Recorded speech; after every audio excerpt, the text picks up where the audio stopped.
अगर तुम एग्जाम के लास्ट कुछ दिनों में भी पढ़ते हुए अचानक रुक जाते हो और दिमाग के अंदर से एक आवाज आती है, अब क्या होगा, तो थोड़ा सा यहीं रुक जाओ। सच बता रहा हूं, ये सवाल तुम्हें इसलिए नहीं आ रहा क्योंकि तुमने पढ़ना छोड़ दिया है। ये सवाल इसलिए आ रहा है क्योंकि तुम पढ़ तो रहे हो लेकिन गलत तरीके से। और हाँ, अगर ये सुन के थोड़ा सा अनकंफर्टेबल लगा, ईगो को हल्का सा झटका लगा, तो ठीक है, ये नॉर्मल है। क्योंकि जो बात तुम खुद से अवॉइड कर रहे थे वही बात अब सामने आ रही है।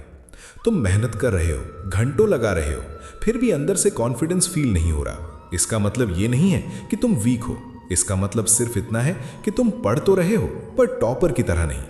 अभी कहीं मत जाना, क्योंकि आज जो समझ आने वाला है वही तुम्हारे इस पैनिक को धीरे धीरे तोड़ने वाला है। अब जरा ऑनेस्टली अपने आप से पूछो, तुम पढ़ते हुए बार बार बुक बंद क्यों कर देते हो?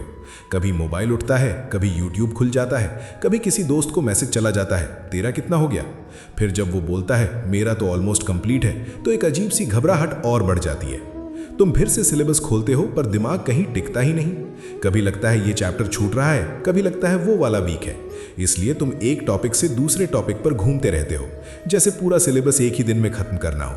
सच ये है कि इस वक्त तुम्हारा पैनिक इसलिए नहीं है क्योंकि एग्जाम आ रहा है। पैनिक इसलिए है क्योंकि तुम्हें ये क्लैरिटी नहीं है कि तुम एक्चुअली कितने प्रिपेयर्ड हो। तुम पढ़ रहे हो लेकिन तुम्हें खुद को ये प्रूफ नहीं मिल रहा कि हाँ मुझे आता है। और जब प्रूफ नहीं मिलता तो दिमाग अनसर्टेनिटी में चला जाता है। इसी अनसर्टेनिटी को तुम डिस्ट्रैक्शन से भरने की कोशिश करते हो, कभी वीडियोस देख के, कभी दूसरों से कंपेयर करके। पर हर कंपैरिजन के बाद सिर्फ एक ही चीज बढ़ती है, कंफ्यूजन। यहीं पर एक बहुत इंपॉर्टेंट बात समझने वाली है। पढ़ना और प्रिपेयर्ड होना दोनों एक जैसे नहीं होते। तुम घंटों पढ़ सकते हो फिर भी प्रिपेयर्ड फील ना करो, और कोई कम पढ़ के भी शांत रह सकता है। क्योंकि प्रिपेयर्ड होने का मतलब सिर्फ सिलेबस कंप्लीट करना नहीं होता। प्रिपेयर्ड होने का मतलब होता है अपने हाथ में कंट्रोल फील करना। और जो तुम अभी फील कर रहे हो वो एग्जाम का डर नहीं है। तुम्हें डर एग्जाम का नहीं लग रहा, तुम्हें डर लग रहा है कंट्रोल छूट जाने का। अब यहीं से असली फर्क शुरू होता है, और ये फर्क बहुत छोटा लगता है पर रिजल्ट में जमीन आसमान का अंतर ला देता है। तुम जब पढ़ने बैठते हो तो दिमाग में एक ही थॉट होता है कि आज पूरा चैप्टर खत्म करना है। पेज के बाद पेज पलटते जाते हो और दिल को थोड़ा सा तसल्ली देते हो कि हाँ आज का टारगेट कंप्लीट हो गया। फिर थकान आती है, फोकस गिरता है, तो तुम सोचते हो बस एक और वीडियो देख लेता हूँ, शायद कुछ नया ट्रिक मिल जाए, शायद मोटिवेशन आ जाए। और जब दिन खत्म होता है तो एक सेंटेंस ऑटोमेटिकली दिमाग में चलने लगता है, कल ज्यादा पढ़ूंगा। ये कल कब आता है ये तुम भी जानते हो। टॉपर का दिमाग यहीं पर अलग डायरेक्शन में काम करता है। वो चैप्टर को खत्म करने के बारे में नहीं सोचता, वो ये सोचता है कि इस चैप्टर में मैं बार बार क्या भूल जाता हूँ। जब उससे कोई क्वेश्चन गलत होता है तो वो आगे बढ़ने की जल्दी में नहीं होता, वो रुकता है और समझने की कोशिश करता है कि इस क्वेश्चन में गलती क्यों हुई। उसके लिए कल का प्लान ये नहीं होता कि ज्यादा पढ़ना है, बल्कि ये होता है कि जो चीज आज वीक रही उसे कल फिर से जीतना है। तुम्हारा फोकस होता है प्रोग्रेस दिखाने पर और टॉपर का फोकस होता है प्रॉब्लम पकड़ने पर। तुम सिलेबस को चेज कर रहे होते हो और टॉपर अपनी कमजोरी को चेज कर रहा होता है। और यही एक छोटा सा डिफरेंस एग्जाम के दिन एक बहुत बड़ा गैप बना देता है। अब यहाँ एक बहुत बड़ा मिथ टूटना जरूरी है। तुम सोचते हो कि एग्जाम के दिन पास आते ही टॉपर कोई नई स्ट्रैटेजी निकालता होगा, कोई सीक्रेट प्लान, कोई लास्ट मोमेंट हैक। सच इसका बिल्कुल उल्टा है। एग्जाम डेज में टॉपर अपनी स्ट्रैटेजी चेंज नहीं करता, वो वही चीज रिपीट करता है जो उसके दिमाग को ऑलरेडी फेमिलियर लगती है। क्योंकि इस टाइम पे नया कुछ ट्राई करना इंप्रूवमेंट नहीं बल्कि पैनिक को इनवाइट करना होता है। टॉपर सबसे पहले एक सिंपल सा रूल फॉलो करता है जिसे मैं लिमिटेड मटेरियल रूल कहता हूँ। वो सिर्फ वही पढ़ने बैठता है जो उसने पहले से पढ़ रखा होता है, चाहे सिलेबस कितना ही बड़ा क्यों ना हो। वो नई बुक, नया नोट्स या नया यूट्यूब लेक्चर इस फेज में टच भी नहीं करता, क्योंकि नई चीज देखते ही दिमाग को सिग्नल मिलता है कि अभी बहुत कुछ बाकी है, और वही सिग्नल घबराहट को जन्म देता है।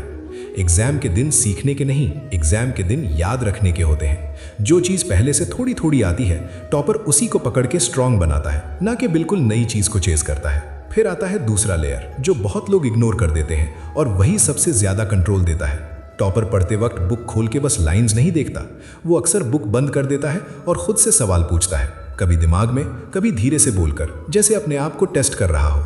जब कोई चीज़ याद नहीं आती तो वो इमोशनल नहीं होता, ना खुद को डांटता है ना पैनिक करता है।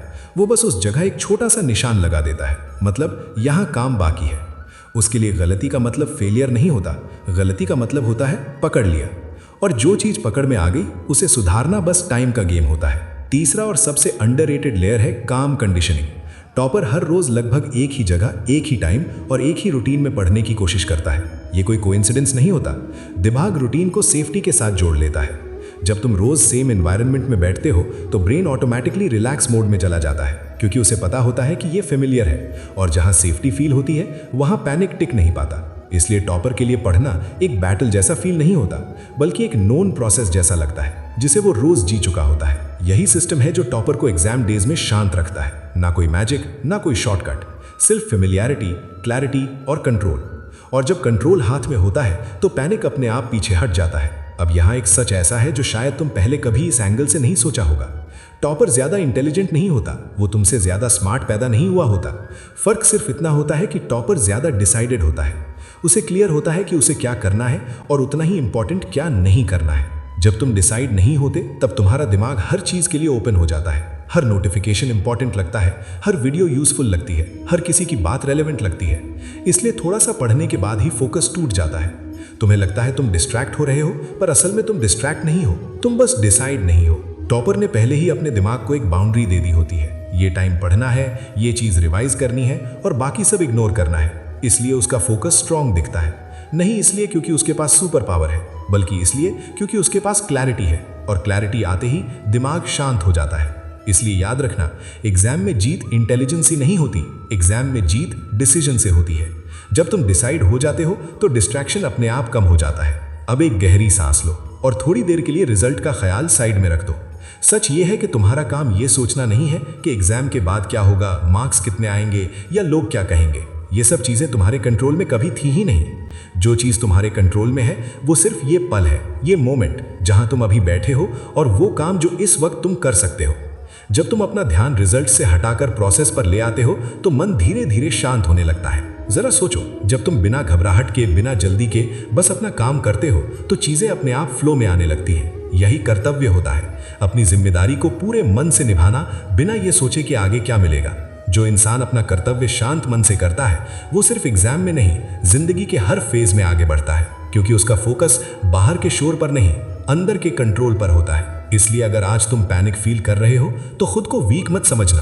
पैनिक तुम्हारा दुश्मन नहीं है। पैनिक सिर्फ ये दिखा रहा है कि डायरेक्शन क्लियर नहीं है। और याद रखना, एग्जाम तुम्हें तोड़ने नहीं आया है, ये तुम्हें ये सिखाने आया है कि शांत रहकर अपना काम कैसे किया जाता है। अगर वीडियो अच्छा लगा हो तो कमेंट में रेड हार्ट देना।